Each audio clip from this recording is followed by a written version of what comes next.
नमस्कार बहनों, राधे राधे। तो मैं आज आपको एक ऐसी जानकारी देना चाहती हूँ जो बहुत ही ज़्यादा आंगनबाड़ी बहनों के लिए परेशान है और परेशान करने वाली है, और लाभार्थियों के लिए भी।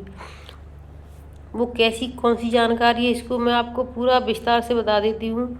और इस वीडियो को ज़्यादा से ज़्यादा शेयर करना, जिससे सरकार तक ये वीडियो अवश्य पहुँचे कि कैसे हम इसको लाभार्थी को इस राशन को दे सकते हैं जिसमें कीड़े दिखाई दे रहे हैं बहुत बड़े बड़े, और उसके पैकेट पर भी छपा हुआ है।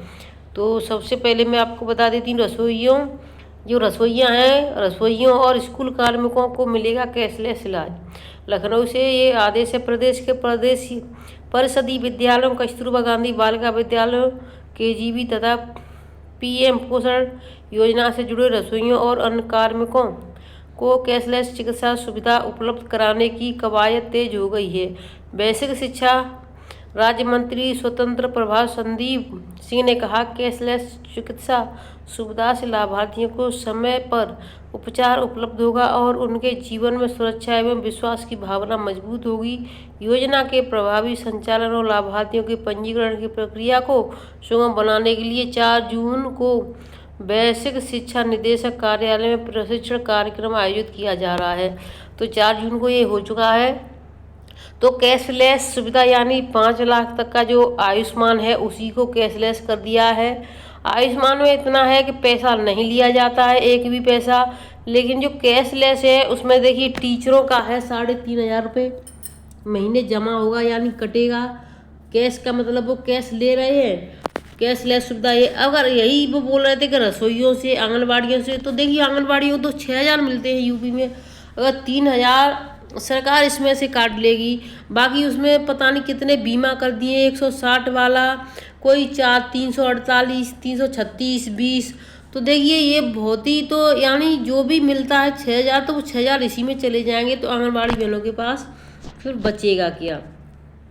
ये देखिए विधायक दरोरा ने नवनिर्मित आंगनबाड़ी केंद्र बाल वाटिका वो पोषण वाटिका को फीता काट कर किया उद्घाटन। तो ये देखिए वहाँ पर है लखीमपुर खीरी में। तो वहाँ धरोहरा यानी परियोजना है, वहाँ पर जो नवनिर्मित आंगनबाड़ियाँ हैं वहाँ पर पोषण वाटिका का फीता काट करके वहाँ पर उद्घाटन किया गया है। जिले में 3,845 आंगनबाड़ी केंद्रों के सहारे चल रही पोषण व शिक्षा की व्यवस्था। 638 पद रिक्त पड़े हैं। तो देखिए 638 पद रिक्त पड़े हैं, लेकिन सरकार इन चीज़ों पर ध्यान नहीं देती है। उन्हें तो सिर्फ आंगनबाड़ियाँ फ्री की मिल जाती हैं और उन्हें तो काम कराना ही है। एकीकृत बाल सेवा ICDS योजना के तहत संचालित जिले में आंगनबाड़ी व्यवस्था बच्चों, गर्भवती महिलाओं और धात्री माताओं को पोषण एवं प्रारंभिक शिक्षा उपलब्ध कराने में अहम भूमिका निभा रही हैं। जानकारी के अनुसार जिले में कुल 3,860 आंगनबाड़ी केंद्र स्वीकृत हैं। इसमें से 3,845 केंद्र वर्तमान में संचालित हो रहे हैं। हालांकि अभी भी 15 केंद्र शुरू नहीं हो सके हैं। गौर करने वाली बात यह है कि आंगनबाड़ी केंद्रों के संचालन के लिए सेविका और सहायिका के कुल 7,720 पद स्वीकृत हैं। इनमें से 3,860 पद सेविकाओं तथा 3,860 पद सहायिकाओं के लिए निर्धारित किए गए हैं। विभागीय आंकड़ों के अनुसार सेविकाओं को 3,692 पदों पर कार्यरत कर्मी मौजूद हैं, जबकि 168 पद पर अब भी रिक्त हैं।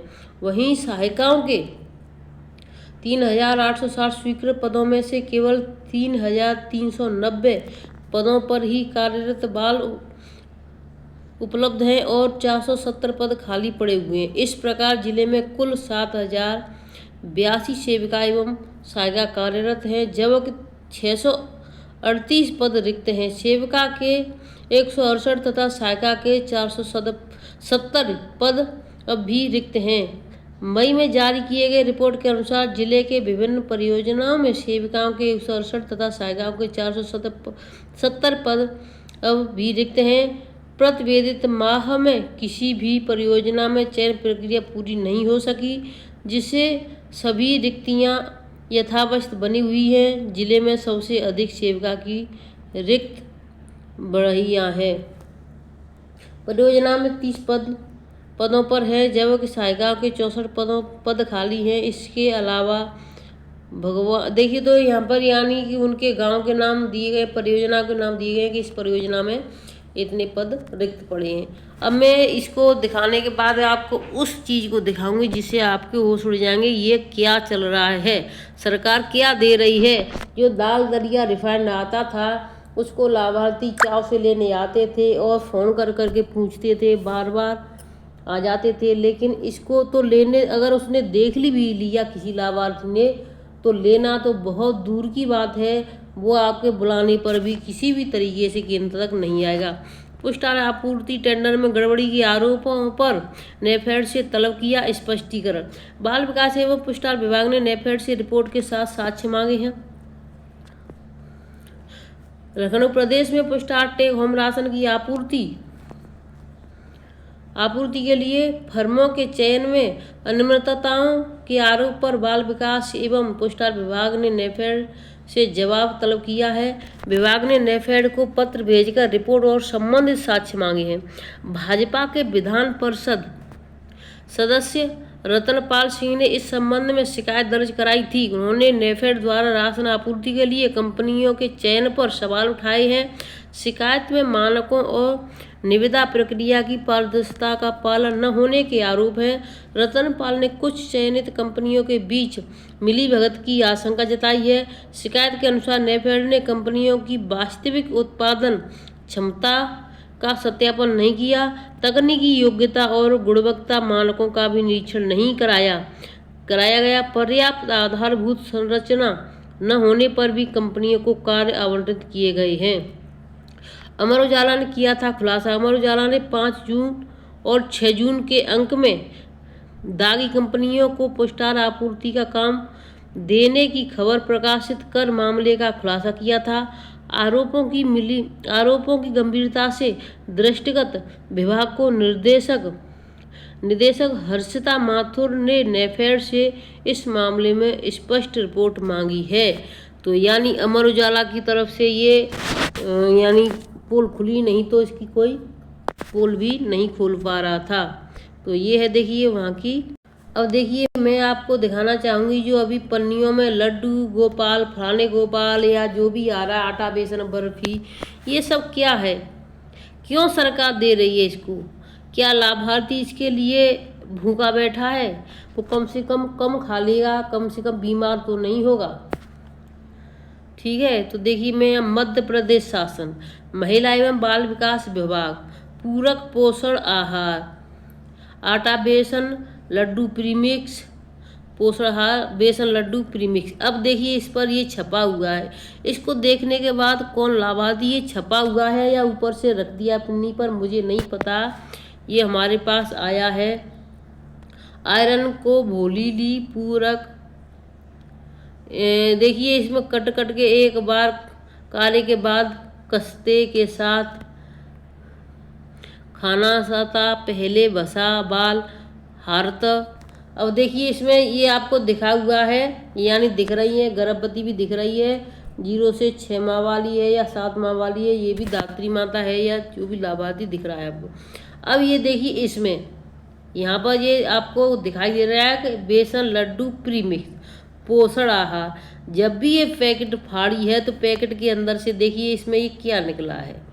जो खेतों में जो घूमता है केचुआ कहते हैं, जो बारिश के टाइप पर निकलता है वो है, देखिए इतना बड़ा है। इसको देखने मात्र से उल्टी आ रही है। तो बताइए हम लाभार्थी को कैसे दे सकते हैं? कैसे कोई लाभार्थी खा सकता है? कैसे किसी की जान हम जोखिम में डाल सकते हैं? क्यों हम किसी को देंगे अगर हमें नहीं पता है? हम तो पिन्नी यानी देखिए एक नहीं है दूसरा भी है, यहाँ पर आपको मैं दिखाना चाहूँगी। देखिए एक इधर है छोटा वाला, वो नहीं दिख रहा है, यहाँ बड़ा है। अब मुझे इस समझ में ये बात नहीं आ रही, हम लाभार्थी को पैकेट बंद देंगे, पैकेट के अंदर क्या है हमें कैसे पता चलेगा? क्या हम हर पैकेट को फाड़ेंगे? ये सबसे बड़ी समस्या है। क्या हम हर पैकेट को फाड़ के लाभार्थी को देख करके देंगे? क्या हमारे पास अब यही समय बचा है? यानी सबसे पहले पोस्टार जब आएगा तो OTP लेकर के उसकी चेकिंग करना, फिर उसके स्कैन करना हर पैकेट को, और उसके बाद एक नया काम और आ गया कि यानी हर पैकेट को काट के फाड़ के देखो कहीं उसमें कोई कीड़ा मकोड़े कहीं कोई या छिपकली, कुछ भी हो सकता है। देखिए मैं कहने के लिए जो कह रही हूँ वो स्पष्ट है, कुछ भी हो सकता है, आपके सामने है जो भी है। देखिए ये मध्य प्रदेश का है, तो ज़रूरी नहीं मध्य प्रदेश में, ये कहीं भी आ सकता है, क्योंकि कोई नहीं देखता है इसमें क्या हम भर रहे हैं। उन्हें तो सिर्फ अपना पैसा लेना है और समय से माल पहुंचाना, चाहे वो कीड़े पड़ा हुआ हो या फिर कितने भी साल पुराना हो, इसमें कीड़े बिच्छू जो भी हो, उन्हें तो सिर्फ पहुंचाना है। ऐसा हमने जब वैसे सुना था कि यानी हम किसी से यानी डिलीवरी करवाते हैं, जो आते हैं यानी मंगवाते हैं किसी से फ़ोन करके, तो उसमें आ जाता है कुछ चीज़ें ये ऐसी आ जाती हैं, कुछ वो आ जाता है, तो इसको वापस कर देते हैं। लेकिन सरकार जब बना करके ऐसी कंपनियों को बनवा रही है, जो कंपनियां कैसी कंपनियां मेरी समझ में नहीं आ रही है कि बताओ इस तरीके के रखे हुए। भाई इस वीडियो को ज़्यादा से ज़्यादा शेयर कर देना, जिससे कि सरकार तक पहुँच सके, चाहे वो MP की सरकार हो चाहे UP की सरकार हो। बच्चों के लिए राशन आए तो अच्छा आए, नहीं तो भले ही ना आए। जो सूखा राशन था वो अच्छा था। अगर आपको नहीं देना है राशन, तो लाभार्थियों के खाते में सबके आधार कार्ड जुड़े हुए हैं पोषण ट्रैकर पर, सभी के आधार कार्ड में बैंक लिंक होंगी, नंबर लिंक होंगे, तो वहाँ से उनके खाते में जो भी आपका बन पड़ता है महीने के हिसाब से, चाहे आप 100 डालो, 50 डालो, 500 डालो, उनके खाते में, लाभार्थी के खाते में पैसा डालते रहो, और जिससे कि आंगनबाड़ी अपने बच्चों को समय से पढ़ा सकेंगी। हर चीज़ का वजन लंबाई जो भी है, अब देखिए बच्चों को पढ़ाने का समय कहाँ दे रही है सरकार। इतना समय हमारा इसमें ख़राब हो रहा है, बताइए हर पैकेट को कौन फाड़ेगा। तो मैं वीडियो को यहीं पर रखती हूँ बहनों, फिर मिलती हूँ आपसे नई अपडेट के साथ। और मैंने छोटी छोटी देखिए भजनों की वीडियो डाल दी हैं, 84 कोस की परिक्रमा जो लगाई थी उसकी हर वीडियो डाली है, आप जा कर के देख लेना, विजिट करना। 84 कोस की पूरी परिक्रमा की वीडियो एक बना करके मैं डालूँगी, जिसे आप देखना और आप घर बैठे 84 कोस की परिक्रमा पूरी करना। धन्यवाद।